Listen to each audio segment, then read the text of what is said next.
Nandito po tayo sa ating series na Fail Forward po. At marami na po tayong natutunan. 4th week na po natin to. At part talagang natutunan natin ang totoo. Lahat tayo sablay. Kaya, ang ganda ng series na to, kasi alam naman natin wala pa tayo doon. Marami pang kailangang magbago. Amen? Napakabuti ni Lord. Kaya, siguro this time, ang topic natin today is try and try and try again. O, di ba?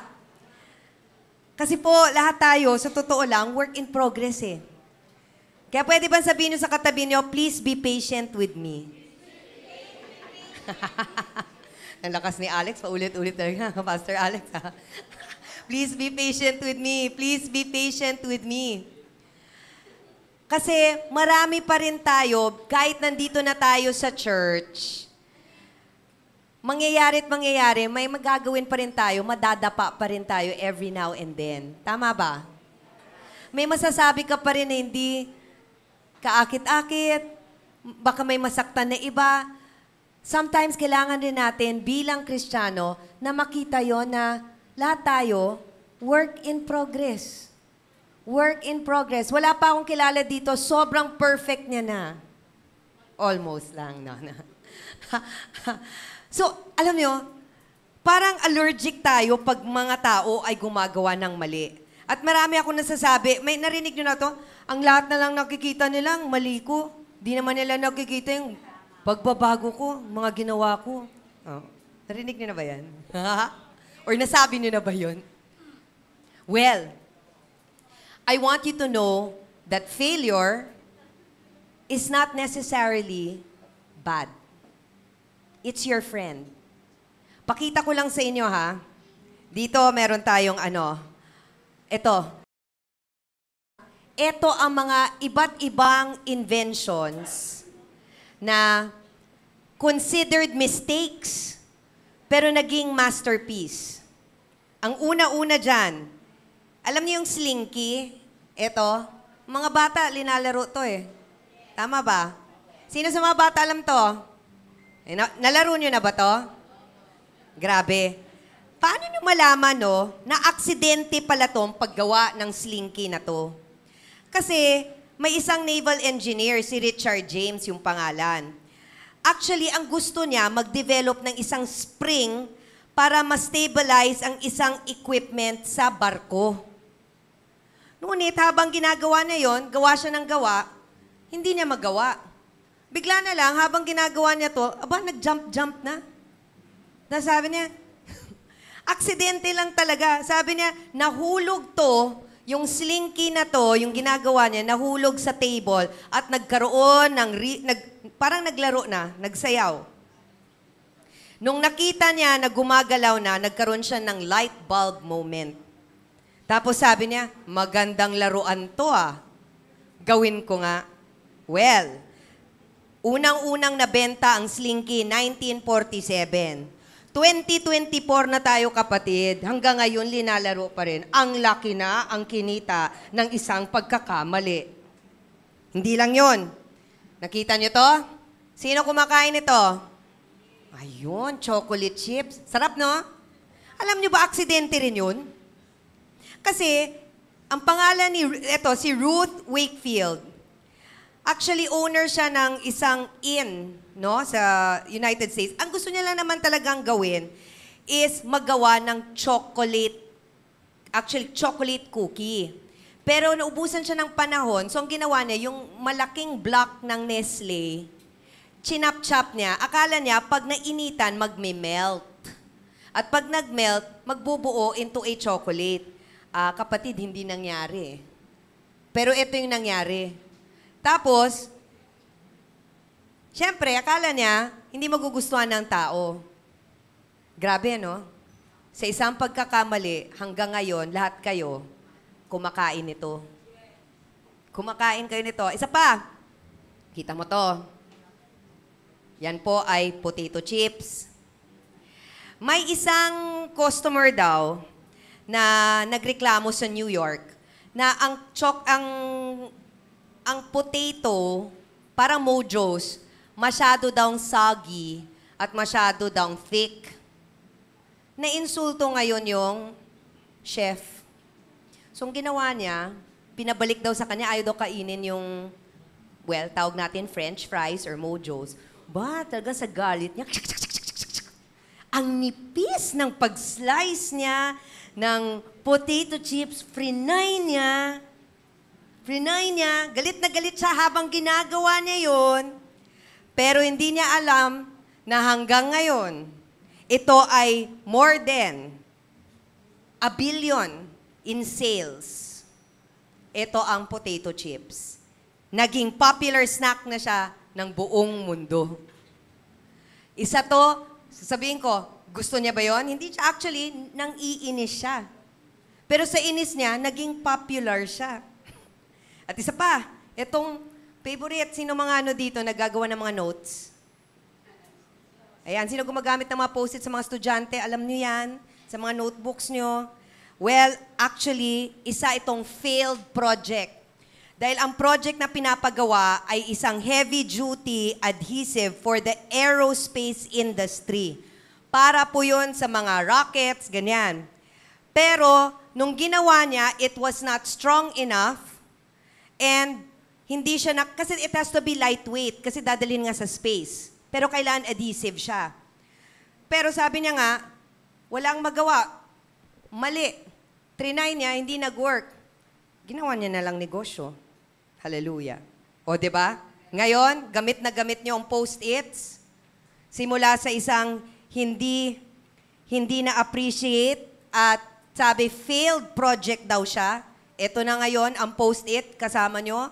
Lalo na si Christy, tsaka si Mayan. Hala, post-it ng post-it yan sa lahat ng mga papeles na kailangang isign. Lastly, marami pa, pero ito lang na hinighlight ko. Lastly, ito po, ang X-ray. Ang X-ray po, ang gusto talagang gawin ng inventor, gumawa ng light bulb. Light bulb ang kanyang goal. And in 1895, si German scientist Wilhelm Conrad Röntgen was experimenting gamit yung cathode ray tubes. Pero habang ginagawa niya yon, na-notice niya na sa loob ng cardboard box na parang nagsa-stop yung ilaw. Pero may nakita rin siya habang umiimit yung ilaw, meron siyang napipenetrate na solid matter. So yun yung nakita niya, ay, nagmamarka. Yung ilaw na yun, pag ginaganon ko sa cardboard, nagmamarka siya. Yun na palang simula ng X-ray. Hallelujah. Thank you, Lord, for the X-ray. Alam natin kung may TB, may pneumonia, may kung ano-anong nangyayari sa iyong katawan. At ito po ay isang pagkakamali. Kaya kapatid, sa tabi niyo, kausapin niyo, okay lang magkamali. Okay lang magkamali. Baka maging famous ka pa. Hallelujah. Ha? Sabi ko, invention. Di ko sinabing pag-ibig. Kayo talaga. O, di ba? Napakaganda. Kaya kapatid, ito ang gusto ko. Kasi encouragement to today. Na mag-try and try and try again. Just because nagkamali ka, hindi pwedeng sabihin na wala ka ng pag-asa. It is just the beginning. Kasi kay Lord, walang tapon. Walang tapon kay Lord. Pakisabi sa tabi nyo, walang tapon kay Lord. Huwag mo akong itapon. Diba, paminsan gusto nyo na itapon yung asawa nyo. Huwag nyo itapon. Walang tapon kay Lord. Sabi dito, and we know that God causes everything to work together for the good of those who love God and those who are called according to His purpose. Marami sa atin hanggang ngayon, hindi natin tanggap ang ibang tao dahil sa ginawa sa'yo. Yun pala, gagamitin po kayong stepping stone para maganda ang testimony ng taong ito. Kaya walang tapon kay Lord pag nagkamali ka. kailangan mo yata sabihin yun ulit sa katabi nyo, walang tapon kay Lord pag nagkamali ka.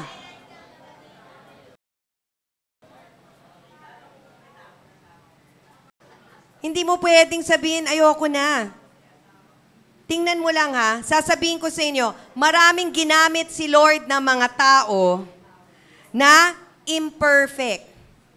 Alam mo ba, yun, kita mo, imperfect ng tiko na wala. God uses, kita mo, mali, imperfect people. Diba? Maliit ba? Sabihin ko na lang, si Abraham, matanda na. Si Elijah, suicidal. Si Joseph, naabuso, di ba? Kung saan-saan dinala. Si Job, nawala lahat, na bankrupt. Si Moses, may stuttering problem, hindi makapagsalita maayos. Si Gideon, takot. Si Samson, womanizer. Si Rahab, prostitute. Ang Samaritan woman, divorced. Si Noah, palainom. Si Jacob, nag-cheat. Si Jonah, takbo kay Lord. Takbo ng takbo, palayo kay Lord. Si Naomi, naging widow. Si Peter na yan denied Jesus 3 times. Si Martha, kasama na yan si Jesus, worry lang ng worry about everything. Si Zacchaeus, itong maliit, at lagi na lang perang pinag-uusapan, gusto lang pera ng pera. Yung mga disipulo, grabe yung mga nito, natulog habang nagdadasal. Si Paul, yan yung Pharisee na nag-persecute sa mga Christians.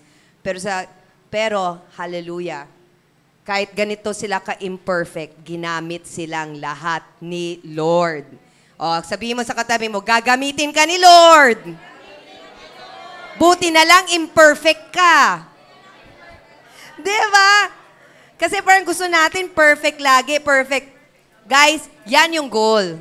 We will try to work out the best we can.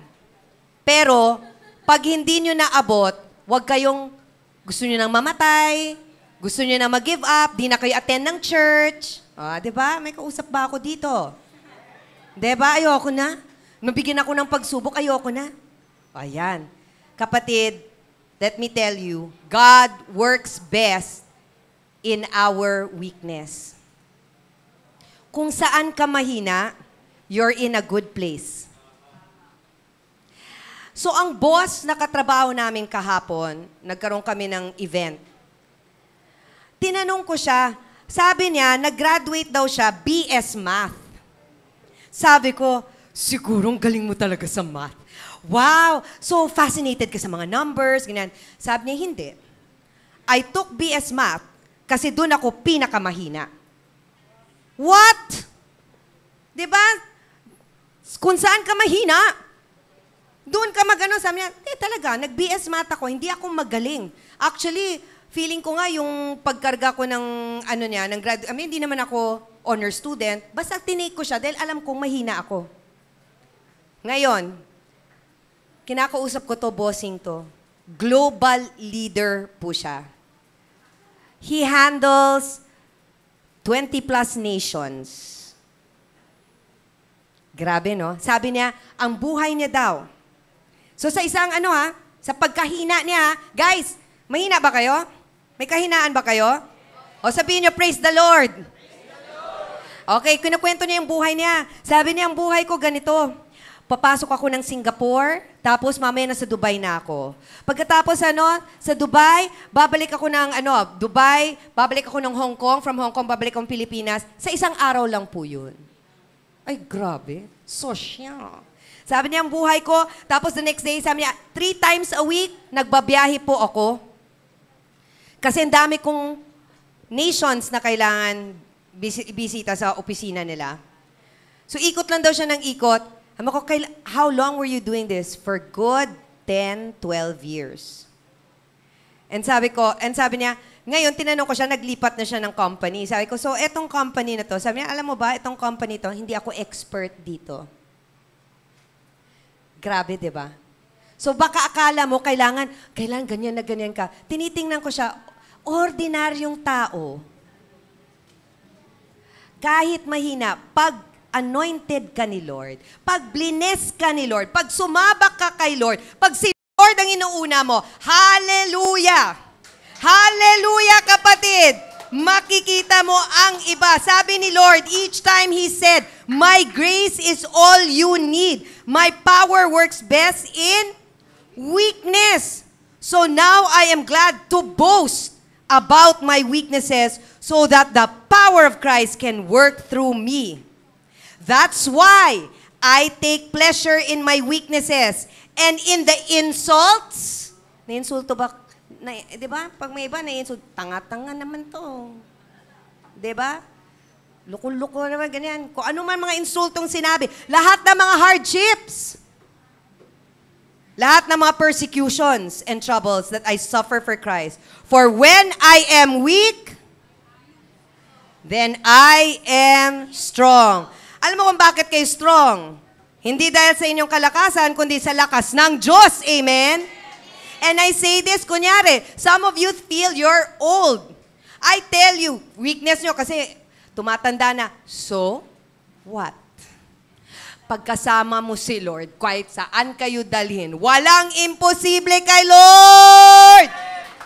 Sasabihin naman ng mga kabataan, bata pa lang ako eh. So, what? Pag gusto ni Lord, gamitin kayo at magpagamit kayo kay Lord, kung saan-saan talaga kayo dadalhin ni Lord. Amen? Nakilala ko si Timothy, isa siya sa mga disciples ni Paul. Habang, alam mo ba si Timothy? Teka, ito para sa mga kabataan eh. Leader po siya, hindi lang ng simbahan, pero mga kinakausap niya, leaders, na mas matanda sa kanya. Young people, may boses po kayong bibigay si Lord. Kikinig kayo? And you will speak the truth, and because you speak in the name of Jesus, makikinig yung mga matatanda sa inyo. Amen? And so wala to na, eto ako, mahina ako, ganyan. Wag mo nang gamiting excuse yan. Itigil nyo na yan. Dahil si Lord gumagamit sa mga taong willing kahit walang feeling nyo wala kayong abilidad. Si Lord ang nagbibigay ng abilidad. Amen? Come on. So, kaya sabi dito, kahit, alam nyo ba yung ibig sabihin ng flaws? Ang flaws, ang sinasabi dito, meron tayong kahinaan, meron tayong mga pagkakamali, meron tayong, di ba pag sinasabi, anong flaw mo? Eto, medyo mataba ako dito, meron, yan. Sabi ni Lord, dahil sa flaws na to, magagamit niya kayo and He gets all the glory. Hindi nyo pwedeng ipagyabang. You can't boast about it. So, it says here in 1 Corinthians 1:26-29. Brothers and sisters, think of what you were when you were called. Ano ba kayo nung tinawag kayo ni Lord?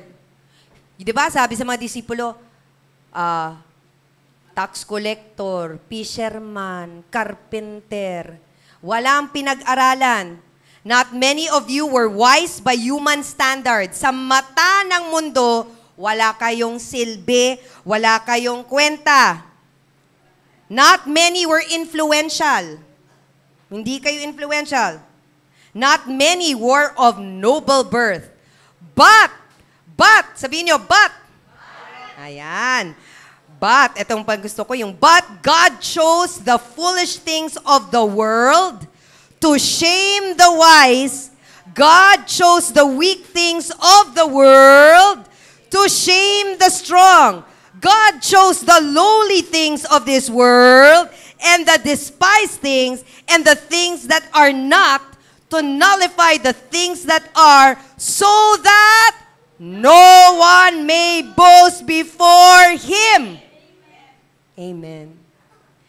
Because God gets all the glory.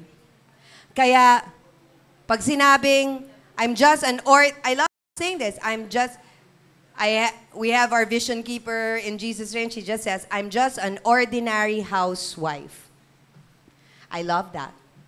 I'm just an ordinary Christian who does extraordinary things for the Lord. Ordinaryo po ako, pero dahil kay Lord, extraordinary po ang nanggagawa ni Lord sa buhay ko. Galing ano? That's why, it's okay kung nadadapa-dapa ka every now and then. I'm not saying na hayaan mo na lang. Sinasabi natin, di ba, we're working it out. Pero pag nadapa ka, wag mo naman i-condemn yung sarili mo na wala na mangyayari sa akin. This is the end of the world. That's why when you face a big challenge, think about this. What's in your hands? I have 4 pictures to show you. Tinanong ni God sa 4 na ito, ano ang nasa kamay mo? Kasi pwede mong sabihin, walang-wala naman ako wala akong mabigay, wala akong maano kay Lord. Well, ang tanong ni Lord, He gets all the glory, di ba? Anong nasa kamay mo? Sa kamay ni David na may 5 bato at isang slingshot, nakapatay siya ng Goliath. Grabe, nakapatay siya ng giant. Anong nasa kamay mo? Sa kamay ni Samson, kumuha lang siya ng jawbone ng isang hayop. Libo-libo ang namatay na Pilisteo. Sa kamay ni Moses, ang meron lang siya rod. Pero sa rod na yon, ang daming miracles ang nagawa. Pati ang parting of the Red Sea. Sa kamay ng isang bata na nagsabi, 5 lang po ang aking tinapay, 2 isda. 5,000 ang napakain kay Lord. So ano ang nasa kamay mo, kapatid, na feeling mo walang-wala naman talaga ako? At medyo sablay talaga, kahit tinatry ko naman, hindi pa rin eh. Parang try and try and try again. Well, I encourage you. It's not about you, it's about the Lord. Kaya kung ano ang nasa kamay mo, kapatid, meron ba? Give it to the Lord. Lahat sila, binigay nila yan kay Lord. Sabi nga ni David you come with your bows and your javelins. I come in the name of God, my Lord Almighty. Grabe. Yan lang dala nila. So, when I see this, I am reminded of the results. When you give it to the Lord, makikita mo talaga ang difference. Tingnan mo Acts 4:13. When they saw the boldness of Peter and John. Who is Peter and John? Diba?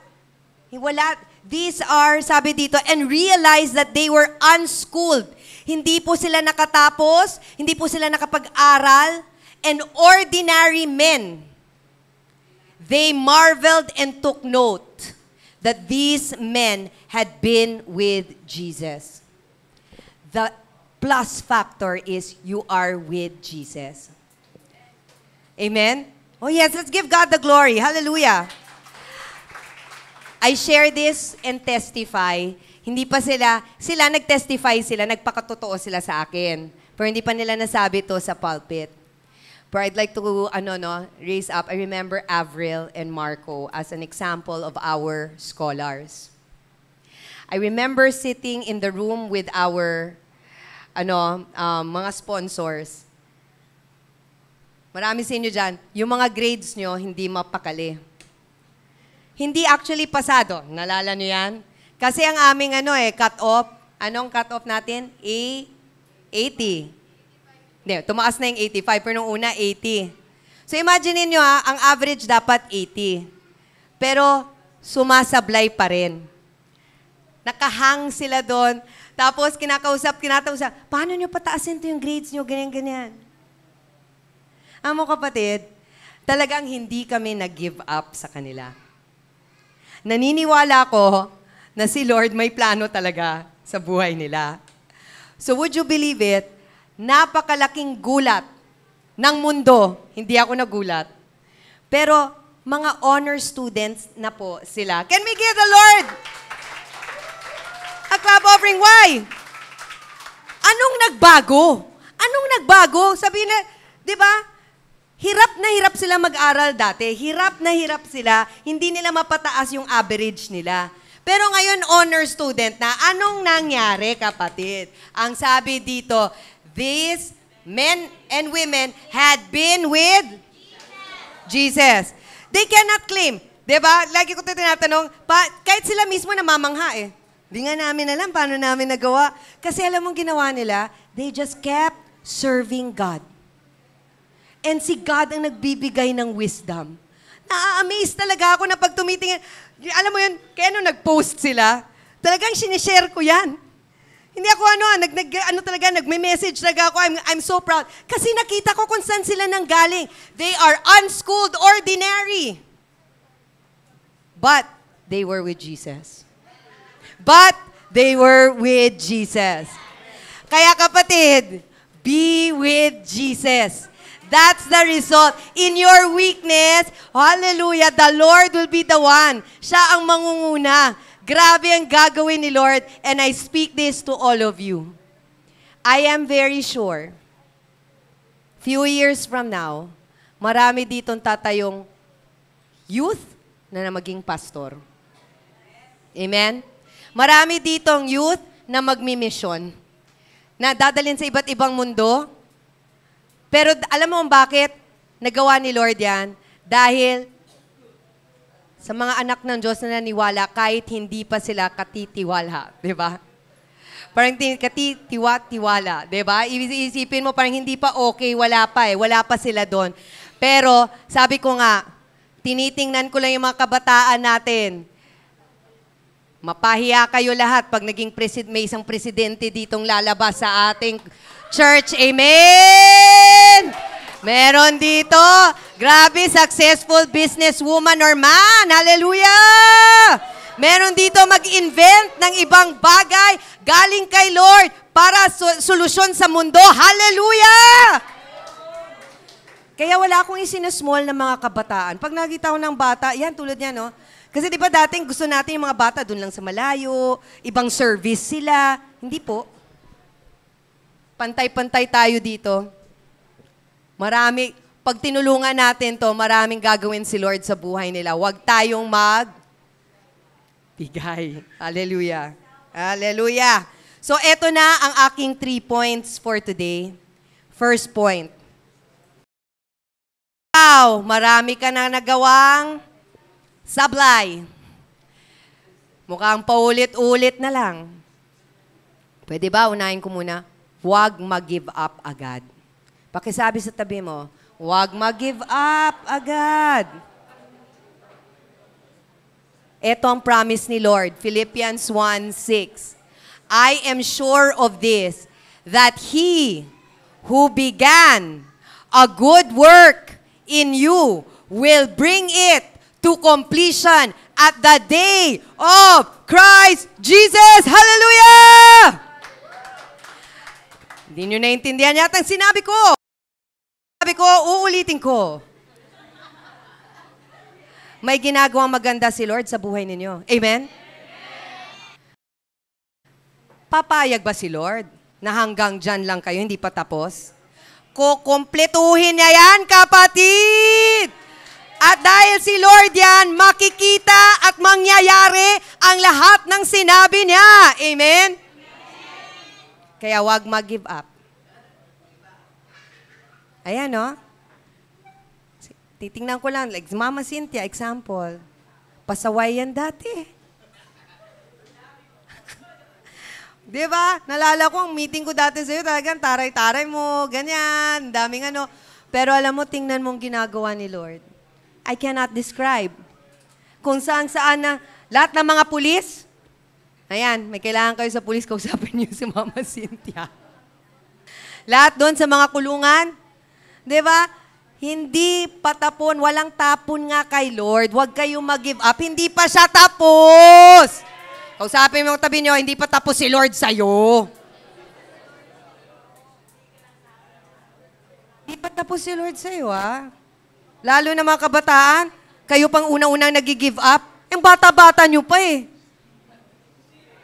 Kayang-kaya nyo yan.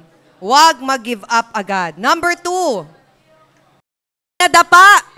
Pag nadapa, pwede ba? Get up and start again. Alam ko na marami sa inyong feeling nyo, nadapa kayo, tapos nagpapaapak rin kayo, inapak-apakan, durog na ako. Kapatid, lahat tayo may dinadaanan, may mga lubak-lubak sa daan paminsan. Nangyayari yan. Nangyayari yan. Pero sabi dito, para sa mga righteous, for the righteous falls 7 times. Pwede kayo madapa at madapa at madapa ulit. And, anong sabi ni Lord? Rises again. But the wicked stumble in times of calamity. And that's why Jesus said and looked at them, yes, kapatid, with man, this is impossible. But with God, all things are possible. Diba ang sarap? So pag nadapa ka, know na God just wants you to do it again. Do it again. But don't do the same thing you did before. Do again, start over. Isip ulit, paano ba ayusin to? Paano ko ba mas ma-improve pa to? Kagabi yun yung pinag-uusapan. Every event na ginagawa namin, and so far yun yung every time nag-uusap ako with the client, sabi ko, etong naisip ko para ma-improve yung event ulit. Diba? Ito yung pwedeng ma-improve. Kasi wala namang mangyari kung pagalitan mo na pagalitan ng pagalitan. O di ano ngayon, walang nagbago. Turuan natin ang bawat isa. O sige, etong pwede ka mag-improve. Kasi pag nag-improve ka na dyan, gaganda yung dinadaanan mo. Alam mo, meron tayong tinatawag na GPS, God's Positioning System. Alam ba kayo sa GPS? Waze. Ayan, sa mga Grab, tsaka Waze, di ba? Yan po ay tinatawag na GPS. Naka-try na ba kayong maneho gamit yung Waze, tapos mali, hindi, nagsabi niya, turn right. Nagdiretso ka. Nagdiretso ka. Anong gagawin ng Waze? I-reroute ka niya. Recalculating. Rerouting. Make another turn at 100 meters. Dahil na-miss mo yung turn. Mas masaya yun pag Tagalog nga eh. Di ba? Pag may nagsasalita sa'yo. Di ba? Kulang lang sa'yo. Nakalimutan mong lumiko. Kaya diretso ng konti, liliko ka ulit. Hindi. Ganon na ganon si Lord. Tuwing nagkakamali, parang si Jonah. Jonah, sa Ninive ka pupunta. Ayoko. Lalamunin muna. Ikaw ay lalamunin muna ng isang malaking isda. At isusuka ka sa Ninive. Nagagets nyo ba? Pag kayo wala sa landas, aayusin ni Lord na babalik kayo sa tamang landas. Yan yung GPS niya. Kaya okay lang kung nagkamali ka ng daan. Kapatid, pwedeng magsimula muli. Naalala niyo yung prodigal son. Nakita niya, nawaldas niya na lahat ng kanyang pamana. Yung mana niya, wala na. Naglakad siya, nagkamali siya. Tapos sabi niya, babalik. Now rerouting. Babalik na lang ako sa tatay ko. Now recalculating. Diba? Tapos babalik na siya. Ang naisip niya, magiging alipin na lang ako. Pero pagbalik niya doon, at inayos niya na, at nagpahingi siya ng patawad. Hindi pa nga siya nakasalita. Binihisan na siya. Pinayakap siya ng tatay niya. Binigyan ng bagong damit. Linagyan ng singsing. Binalik, nagpa-party pa!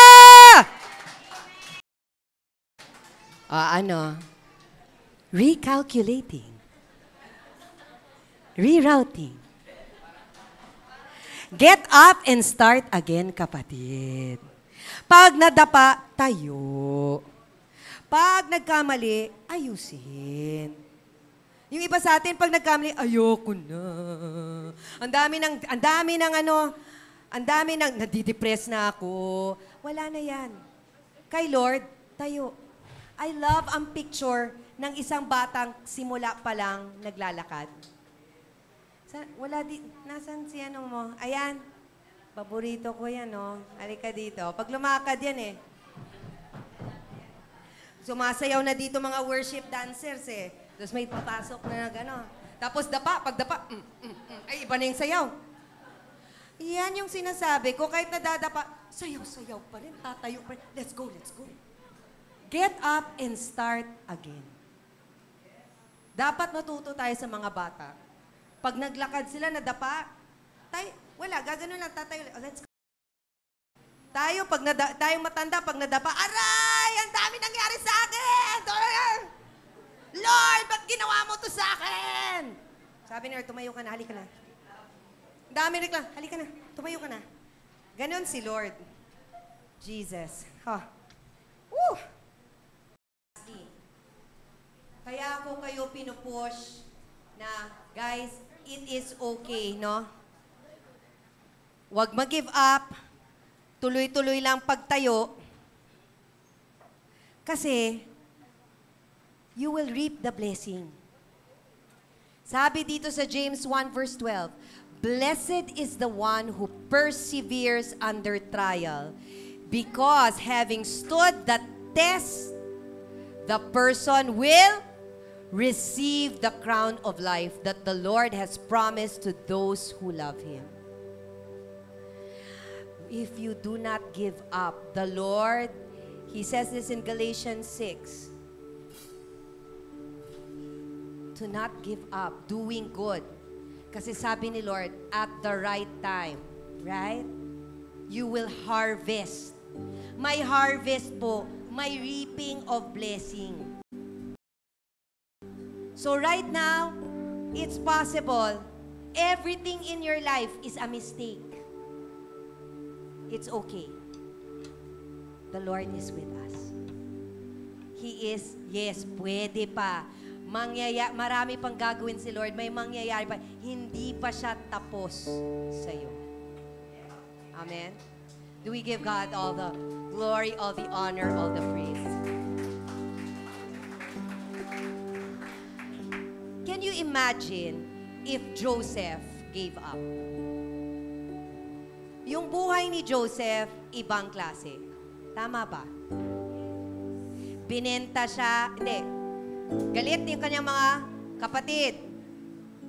Binenta siya. Nagsinungaling sila na pinatay siya. Nakapasok pa rin siya sa isang bahay. Naging alipin.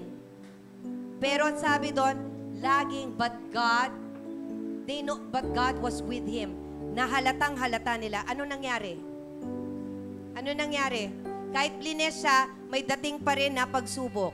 Nawala na yata mic ko. Nadating ang pagsubok. Merong Potiphar's wife na dinala siya sa kulungan. Nakulong siya ng matagal. Pero doon, blines pa rin siya ni Lord, ha? Naging head warden siya doon. Tama ba ang word? Pero para siyang assistant ng warden. Yan.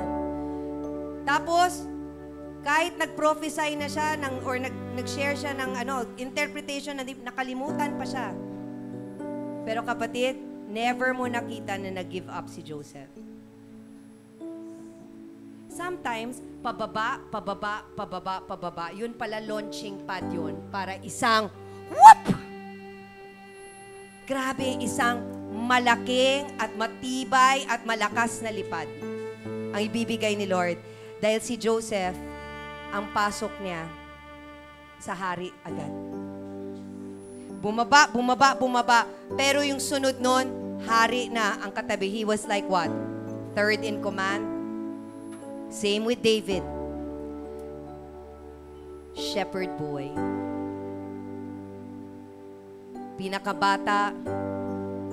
Kulelat nga sabi.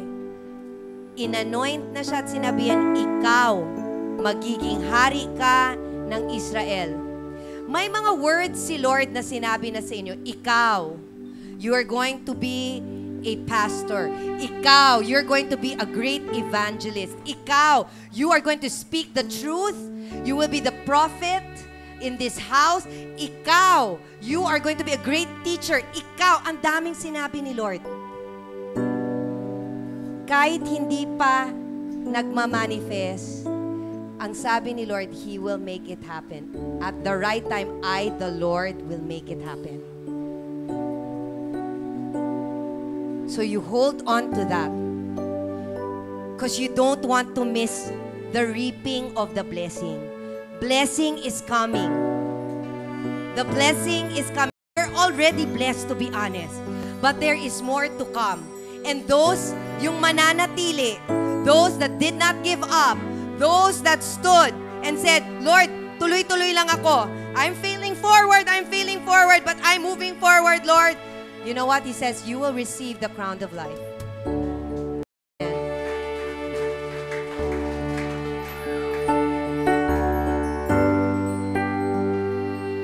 So I'm gonna call out every ordinary, feeling nyo, I'm an ordinary Christian. Please stand up. Feeling nyo, I'm ordinary. Upo lang yung mga extraordinary. Hallelujah.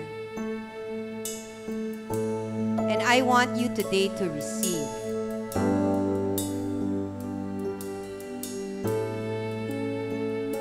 Today, God is reminding all of you that He's going to use you for His kingdom. And He does not disqualify, but He actually qualifies. You are not a disappointment to God. He is actually appointing you right now. Do not be discouraged, kapatid. The Lord said, have courage. I will be with you till the end of time. Be strong and courageous. We cancel all the this. You are no longer distracted. You are right on track. You are right on track. And kung feeling mo, babang-baba, walang-wala ka na, you're in a good place, kapatid. Kasi pag walang-wala ka na, namatay ka na, si Lord na nabuhay sa'yo ang mauuna. So just lift your hands right now and receive. Panginoon, ako ay napaka-imperfectong tao. Marami akong nagawang pagkakamali. Marami pa rin akong hindi naintindihan. Marami akong kahinaan. Pero sa pangalan mo, Jesus, ako ay titibay. Sa pangalan mo, Jesus, ako ay may lakas. Sa pangalan mo, Jesus, ako ay gagamitin mo supernaturally, extraordinary. Sa pangalan mo, Jesus, ikaw,